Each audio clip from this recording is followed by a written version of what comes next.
Alright guys, this is attempt number 2. We'll see what happens here. I'm just going to hang out here for a second and see if anybody else joins in. Seeing a green light on this app for bandwidth. It's saying optimal. I've got nearly full signal LTE coverage on my phone because my home internet has been glitchy lately. Alright, cool. Pryor, William Mansell, Pickbeard. Hey, good to see you. I don't think you've ever been on one of my lives, Pickbeard. Alright, Lockmania. Cool. Seems like we're getting everybody back. Yeah, if YouTube hadn't started this new stupid rule of having to have 1,000 subscribers now to do a live stream from a mobile device, we wouldn't be having these problems. Because my trusty iPhone is all that I have. And unfortunately, all I have is 48% battery left on it, and it's kind of sinking quick. So we're going to make this kind of a quick video. And yes, Lockmania, if this does not work, I will just charge my phone, probably have a couple glasses of wine, and then come back and make a regular video. Anyway, what I ran on Twitter yesterday, the poll asking people for ideas of what to do live, and the one that got the most votes was going over my EDC, Everyday Carry Kit.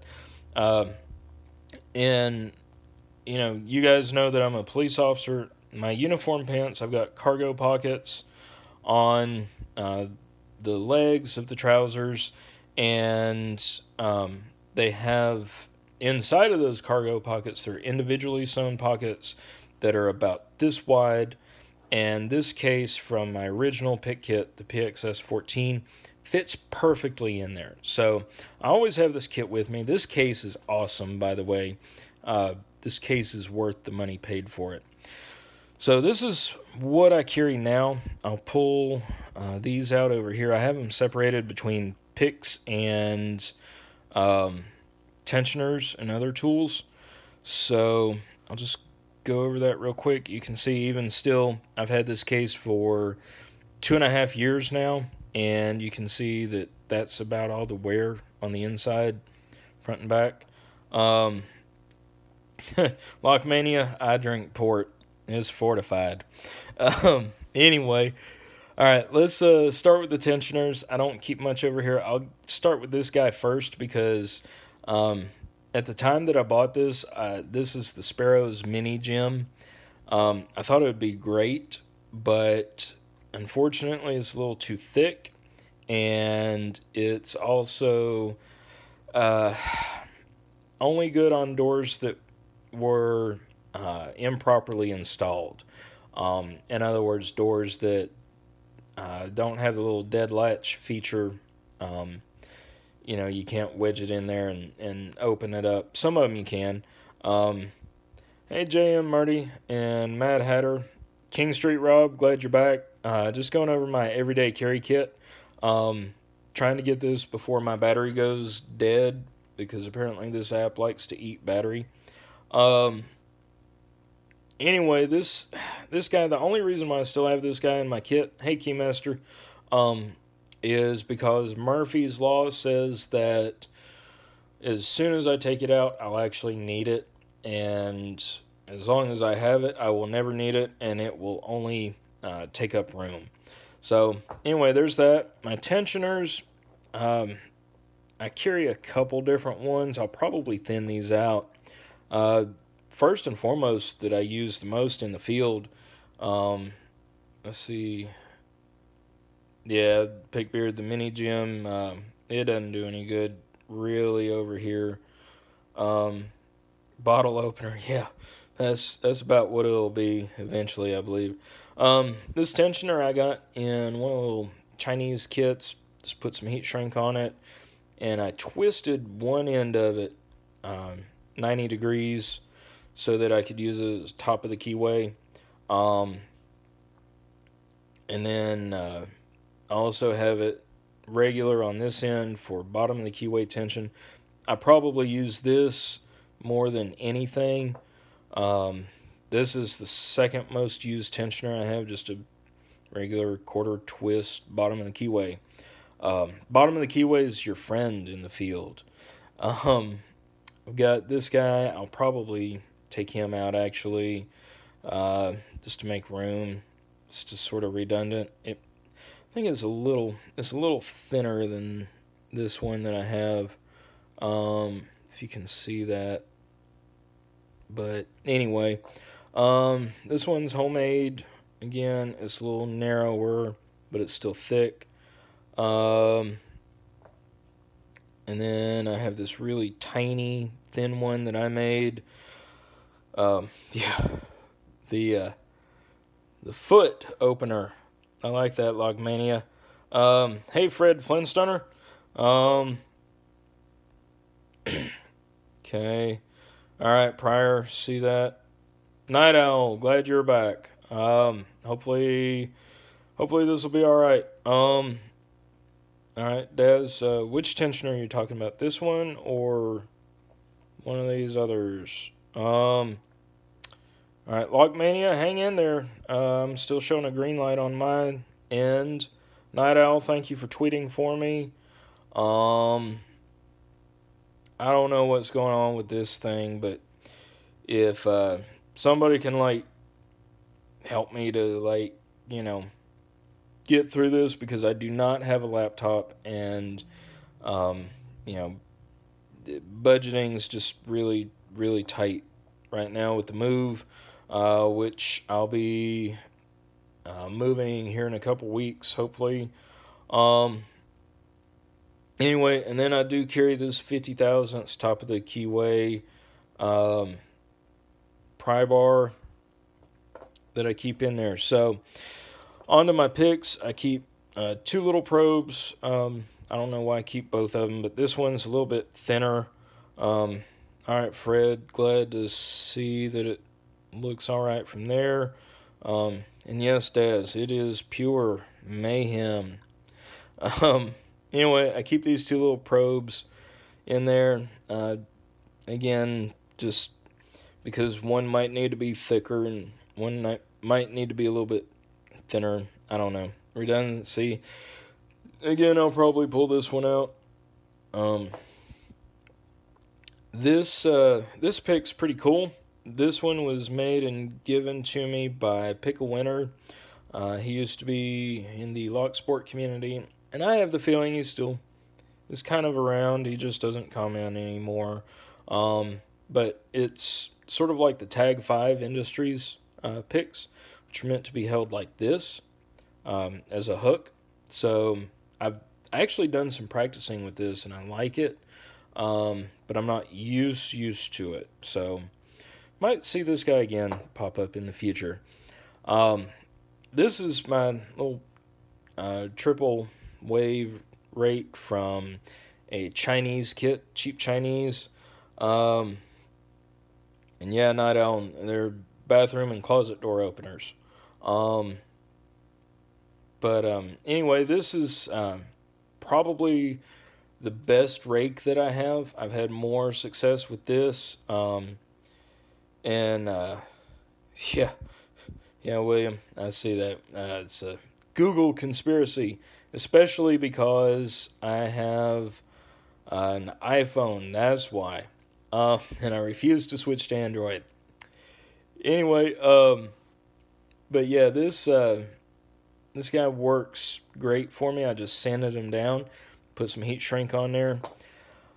This is one of the few remaining rakes that I have from the PXS 14 kit that I got. I've got a few others.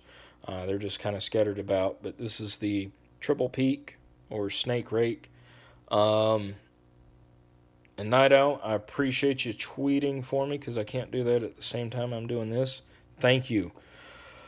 So those are my rakes. Those are the only rakes that I carry. This guy's going to be taken out. In fact, we'll do that now. Key extractor that broke on the first try. Then I have my two Southord Max. Um, yeah, Swindella. I sanded the triple rake down um, to make it work, actually usable. Um, Hobby Picker, the foam handles from the PXS 14 are awesome. You can have sweaty hands and they'll um, still give you a good grip. Um, but anyway, these two hooks I keep in my kit, and the reason why is because this steel is pretty strong with the Southord Max. Um, and these have kind of I think these are 22 thousandths thickness, and they've got the steeper profile hooks on them. Plus, the thing that I like the most about it is these have a longer handle, and I love long-handled picks. Um, Thumper, I'm just kind of going through it, showing it off. I am kind of thinning it out, I guess, with the removal of the broken key extractor that's broken. Um, yeah, William, I do need a key extractor to remove the broken key extractor. Um, and anyway, so these are my Southord Max picks. They are expensive, but they're worth it. I like them. They give a lot of good feedback and everything. Um, and yeah, Pickbeard, they're not full tang, but the handles do give a lot of good feedback in them. This pick that you guys see me picking challenge locks with and other locks with, uh, this was one of two. This one made for me by Tobias and Julian, who used to be really active in the lock sport community. Nobody's really heard from them in a while. It's been a while since I've gotten an email from them, but these are wooden handles, full tang, with brass rivets through them. Awesome, awesome picks. I love these guys, and because they are one of a kind and sort of custom made with the blue stain and everything, I won't carry them in the field with me. I keep them here on the bench with my other picks, but I don't want to risk losing them or breaking them in the field. Next in my pick kit is my Sparrows Tron. I just added a little bit of heat shrink to the outside of it. This works great as a short hook in the field, as y'all know. And the reason why I keep it in my kit is because you can order them. You can't order this guy. You can order this guy, but not this guy. And so I keep this guy in case if, I get a little overzealous or something happens. I mean, and this one's probably about a year old, so he's probably getting ready to go out of service. And then last but certainly not least, something that caused a little bit of a stir over on Twitter the other day. I mentioned that my go-to EDC hook is this hook from a Chinese kit, same kit that this rake came from, and I just sanded him down, spent some hour, well, not an hour, but probably about 30 minutes going over him with really fine grain sandpaper, and just easing over them. Added some heat shrink to the handle. You guys, this thing works awesome in Schlage and Quickset and everything. This guy just works great. I love him. I love the feel of him. And you guys have seen me pick locks with him, in here, and is just really good. I like picking stock locks with this one, actually. And I've never had an HPC pick, but these are designed very similarly. Got some from the original kit over here just to show.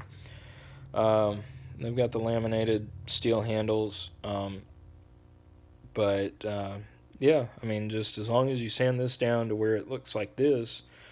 Of course, this profile that's cut out here isn't going to work, but anyway, let's see.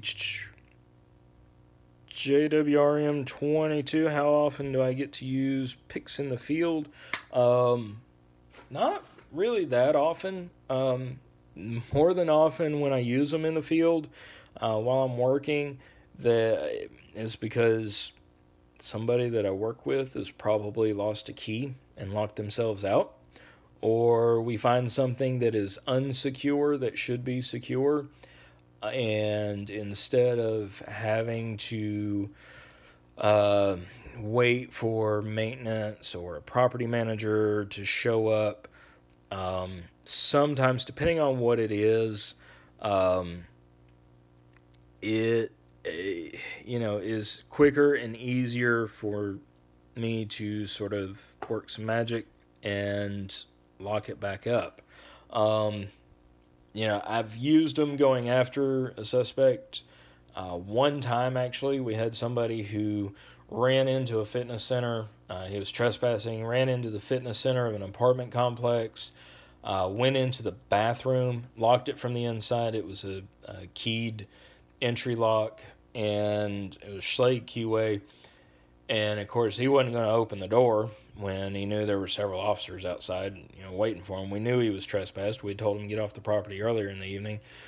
So instead of waiting up to an hour, which it was 4 in the morning when this happened, instead of waiting up to an hour for a member of management to come out and unlock the bathroom door for us, I just went in after him because we had authority to.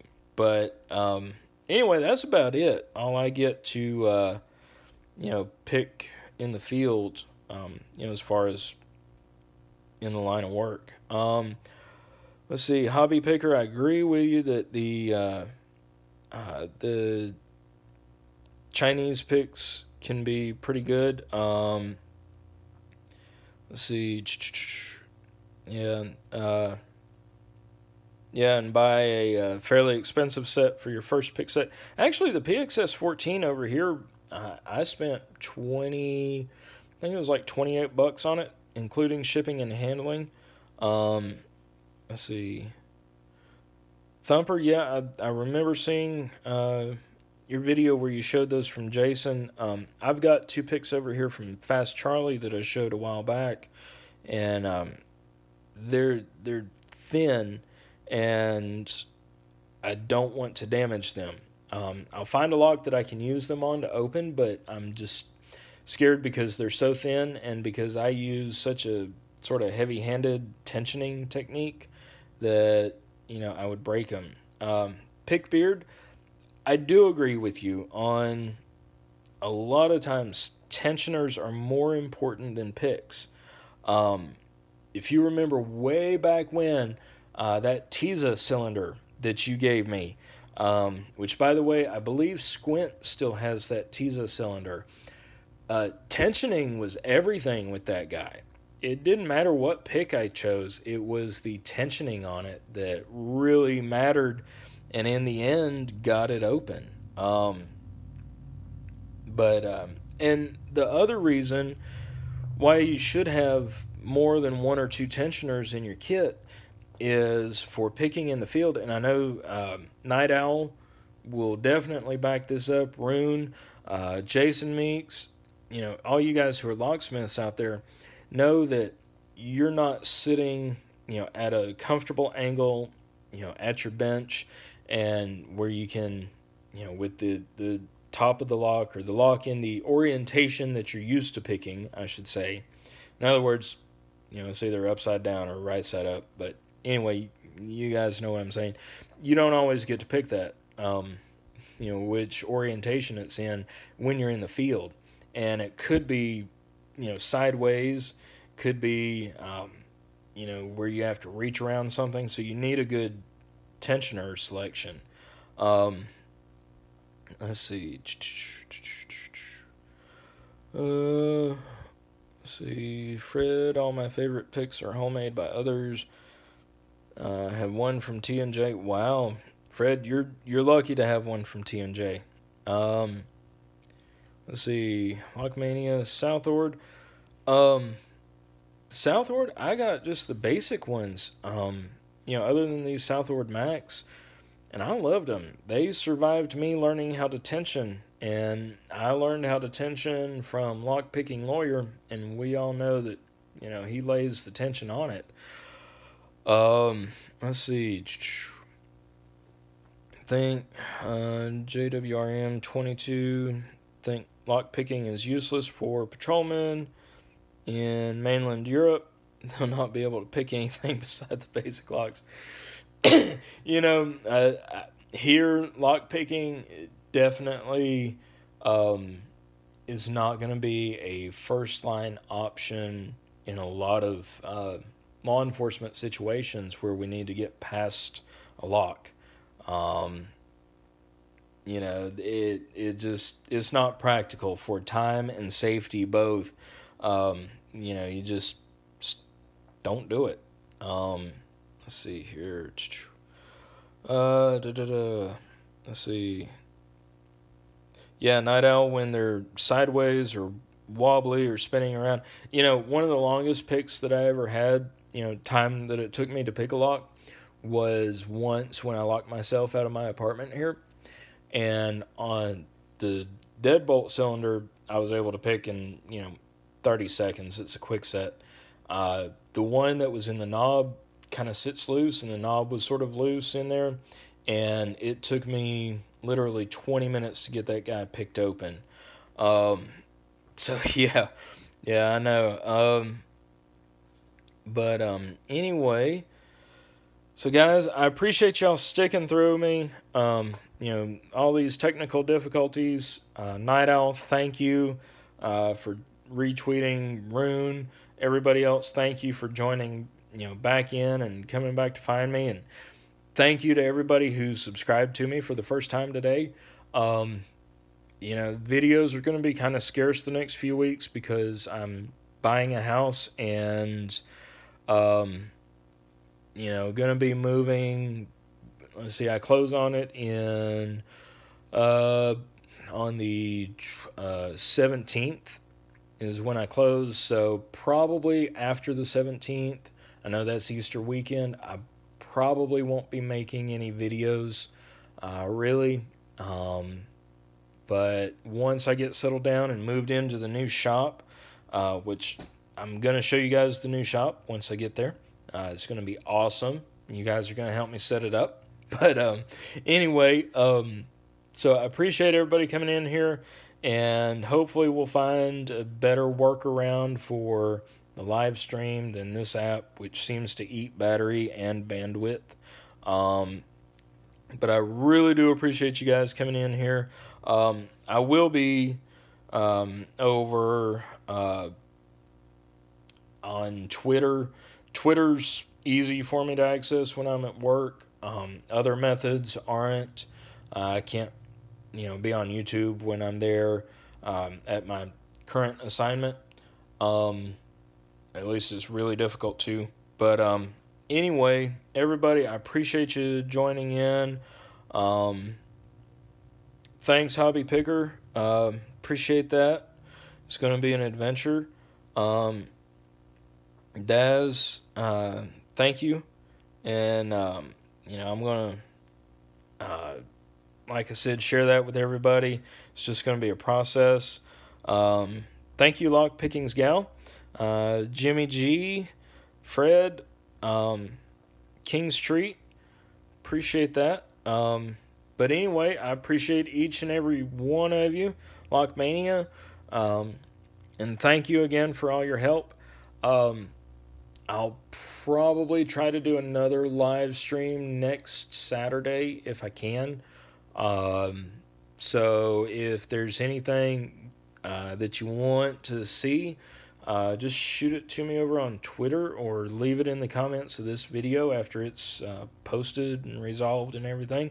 And Pickbeard, yes, I've already got several videos planned for the new house to do with the locks. But again, everybody, thank you for tuning in and sticking with me. I hope everybody's having a great weekend, being safe, and picking some locks or doing whatever it is you like to do on the weekends. And Thanks, Rune. Appreciate that for the thumbs up. Thumper, thank you. JWRM22, appreciate it. So, anyway, guys, my video or my battery's about to go kaput, so I need to go put it on the charger. Keymaster, thank you for stopping by. And anyway, guys, gals, folks, everybody, have a great weekend, and we'll see you next time. Stay out of trouble.